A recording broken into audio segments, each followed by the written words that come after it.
አሰላሙ አለይኩም ወራህመቱላሂ ወበረካቱ። ፋንዲሻ ቤተሰቦች እንዴት ናችሁ? ሰላም ናችሁ? እንግዲህ ዛሬው ገጠር የኔ ገጠር እየጎበኘሁ ላስጎብናችሁ። ይሄን ሰሞን እንግዲህ ሀገር ላይ ያሉ ገጠሮችን አሳያችኋለሁኝ። ማላሳያችሁ ነገር የለም፣ ብርቅ ሆኖብኛል። የሚቀሬ ነገር የለም። እሺ የሚቀሬ ነገር የለም። የሀገራችሁን ትዝታ እንግዲህ ልመልስባችሁ፣ መለስ ብላችሁ ልጅነታችሁን እንደዚህ አይነት ሜዳ ላይ ደብለል ስትሉ ያደጋችሁ። በተለይ ክረምት እኮ አደይ አበባው ፍልቅልቅ ሲል ሳሩ ምኑ ግቢ እኮ በቃ እንደዚህ ነው በቃ የሚሆነው፣ እምር ነው የሚለው እና ሱብሃንአላህ። እንግዲህ ያንን ላስታውሳችሁ ብዬ ነው። ሀገራችሁ በቃ ሀገራችሁ ላይ ያሳልፋችሁትን ነገር ልጅነታችሁ መለስ ብላችሁ ከብት የጠበቃችሁ ካላችሁ ከብት ያላችሁ ካላችሁ ያው ሁሉም ከብት የለውም ብዬ ነው። ለምሳሌ እኛ ዳ ስለሆን የለንም እና ያለው አለ የሌለው አለ። ለዛ ነው እሺ። ከብት የሌለው አለ እንዴ እንዳትሉኝ ደግሞ የሌለው ስላለ እና ተመልከቱልኝ። ከብት እየጠበቅኩ ነው። እንዴት ደስ እንደሚል ወይ ተከየሉ እስኪዩት። እንደዚህ አይነት ሜዳ ላይ ስትሯሯጡ ያደጋችሁ ያቸው እስኪ ከብቶቹን የኛ ከብቶች ናቸው። ሰምታችኋል። ወይኔ ይኸውላችሁ እንግዲህ ከብት ገዝቼ ገጠር አስቀምጬ ይኸው ተራብተው እንደዚህ ሆነውልኛል። እንግዲህ ዛሬ አንዳንድ ነገር በዚህ ዙሪያ ላይ እናወራለን። እንደው ገጠር እዩት። እንደው በቃ እኔ እንጃ ደስ ይላል እኮ ግን ወላሂ እንደዚህ አይነት ሜዳ ላይ በፊት ስንሮጥ። አሁን ይኸው መሮጥ አቃተኝ፣ ደክሜ ቁጭ ብዬ ነው ማሳያችሁ ዘወር እያልኩ በባጃጅ እንጂ አልችልም፣ መሮጥ አልችልም። ወፍሬ አይደለም ግን በቃ አንችልም። አሁን በቃ ልባችን ነው የምንለው ትንሽ እንኳን ከተጓዝም ማለት ነው። ይሄ ደግሞ የደም ማነስ ምልክት፣ የልብ ድካም ብዙ ጊዜ እንትን የሚለው ደማ ሲያንሰን፣ የቆምን ዕቃ ያጣብንበት የተጎዳንበት እንደዚህ እንደ በፊቱ እንሽከርከር ብንል እዚህ ሜዳ ላይ የለም። በፊት እኮ በቃ የግማሽ ሰዓት ያህል ተኝተን ሁሉ እንደዚህ አይነት ሜዳ ላይ ድብልልል ነበረ። እኛ እንሽከረከር ነበረ፣ ምንም አይመስልም። በጭንቅላታችን እየቆም መከረባበት ነበር። የለም አሁን ከብቶቻችን እንግዲህ ተመልከቱ፣ እዚህ ግቢ ናቸው። አሁን ወደ ግቢ ገብተው ነው እና ከብት የምታረቡ ውድ እህቶቼ ማለት ነው እንደዚህ ከብት ግዝት አድርጋችሁ ወደ ገጠር ብትሰጡ ሲወልድ ማለት ነው ሲወልድ የወለደውን አንዴ ሲወልድ ለእናንተ አንዴ ስትወልድ ለሚጠብቅላችሁ ያደረጋችሁ ይራቡላችኋል፣ አትከስሩም፣ ትጠቀማላችሁ።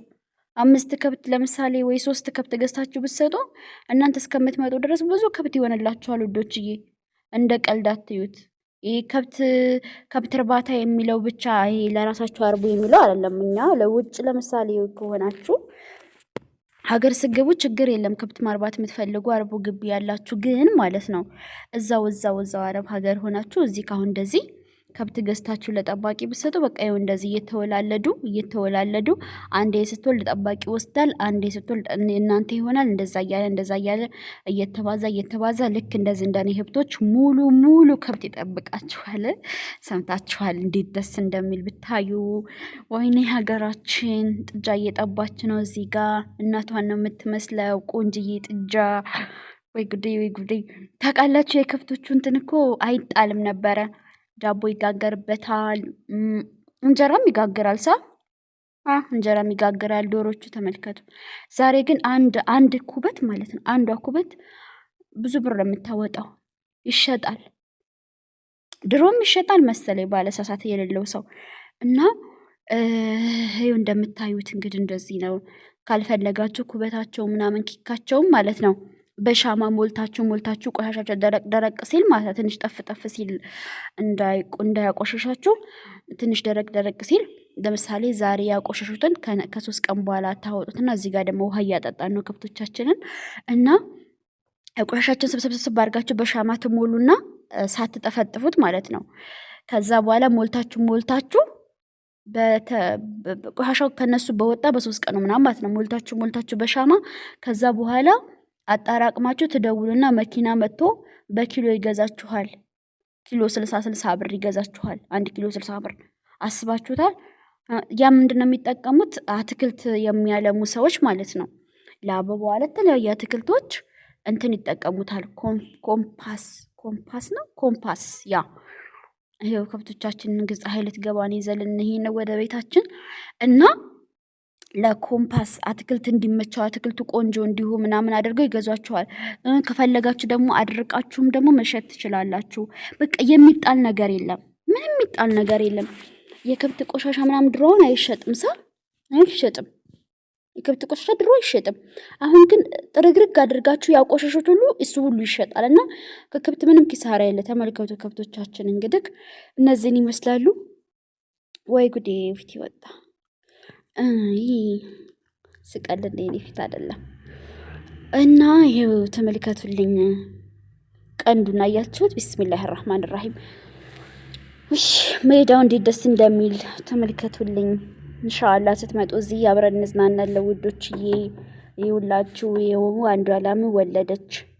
ይሄው ዛሬ ወልዳ እየላሰቻት ነው ጥጃዋን። ጥጃውን ለጠባቂው ከወሰደ ቀጣይ ስትወልድ ደግሞ በቃ ያንቺ ይሆንልሻል ማለት ነው። ከብት ገዝታችሁ ለጠባቂ ብትሰጡ። በነገራችሁ ላይ ከብት ብቻ አይደለም ገጠር የሚሰጠው እንትን ይሰጣል። በግ ተገዝቶ ይሰጥና ከዛ እንትን ለሉ። ግን በግ ጥሩ አይደለም፣ ከብት ነው የሚሻለው።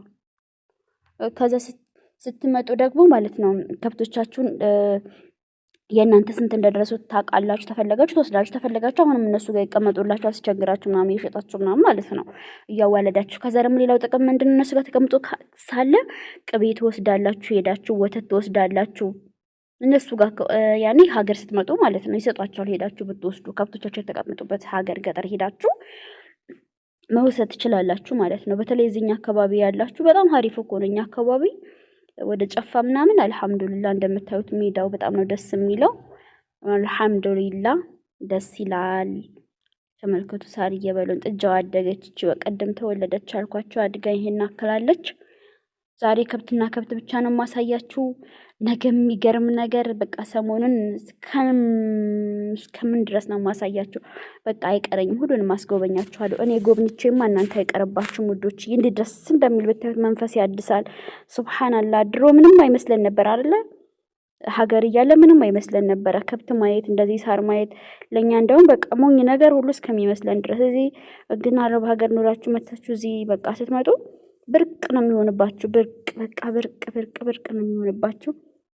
እኔ አሁን ብርቅ ሆኖብኝ በቃ ከነሱ ጋር ሄጄ ወርጄ ሳር መጋጥ እንጂ የቀረኝ የለም። ሀው ብዬ ነው የምፈረጃቸው። ብልዓፊያ ያላቸዋለሁ እንጂ ደግሞ ብታዩኝ በቃ ለምዶብኝ የለ ብልዓፊያ እንደዚህ ግጡ ሳይ ብልዓፊያ ማሻአላ ብልዓፊያ ያላቸዋለሁ። ጥጃው አሁን ታድጋለች። ህይወት ወተት እየጠባች ነው።